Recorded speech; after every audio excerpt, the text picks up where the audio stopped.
অতিমাত্ৰা গৰমে আপোনাৰ শৰীৰৰ পানী কমাই দিছে নেকি? ঘাম বেছি হৈ আপোনাৰ ৰক্তচাপ হঠাৎ কমি গৈছে নেকি?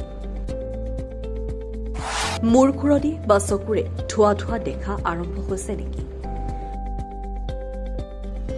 আপুনি জানেনে, গৰমত ডিহাইড্ৰেশ্যনেই ল' বিপিৰ মুখ্য কাৰণ হ'ব পাৰে। অজ্ঞাত হোৱাৰ দৰে লক্ষণ আপোনাৰো হৈছে নেকি এই গৰমত? অত্যাধিক তাপমাত্ৰা আৰু আৰ্দ্ৰতা বৃদ্ধিৰ লগে লগে জনজীৱন সমস্যাদায়ক হৈ পৰিছে।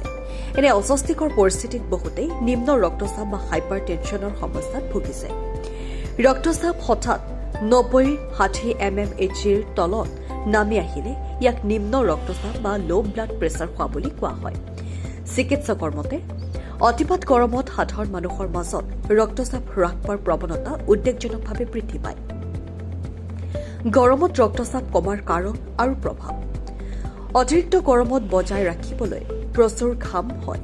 শৰীৰৰ স্বাভাৱিক তাপমাত্ৰাৰ ফলত দেহৰ পৰা পানীৰ উপৰি প্ৰয়োজনীয় খনিজ পদাৰ্থ ওলাই যায়। ইয়াৰ প্ৰভাৱ পোনে পোনে ৰক্তচাপৰ ওপৰত পৰে। ডিহাইড্ৰেশ্যন বা শৰীৰত পানীৰ পৰিমাণ কমি আহিলে দেহত তেজৰ পৰিমাণ কমাৰ লগতে ৰক্তচাপ আকস্মিকভাৱে হ্ৰাস পায়। ইয়াৰ ফলত আসন্দ্ৰাই কৰা, অতিৰিক্ত ক্লান্তি, শ্বাসকষ্ট, চকুৰে ধোঁৱা ধোঁৱা দেখা, বমি ভাৱ বা সংজ্ঞা হেৰুৱাৰ দৰে মাৰাত্মক পৰিস্থিতিৰ সৃষ্টি হ'ব পাৰে। তাৎক্ষণিক কৰণীয় আৰু প্ৰতিৰোধ। এনে পৰিস্থিতিত সুস্থ থাকিবলৈ শৰীৰত পানীৰ অভাৱ দূৰ কৰাটোৱে হৈছে প্ৰাথমিক আৰু প্ৰধান কাম। এনে ক্ষেত্ৰত দৈনিক অন্ততঃ 4 পৰা 4 লিটাৰ পানী খোৱা দৰকাৰ।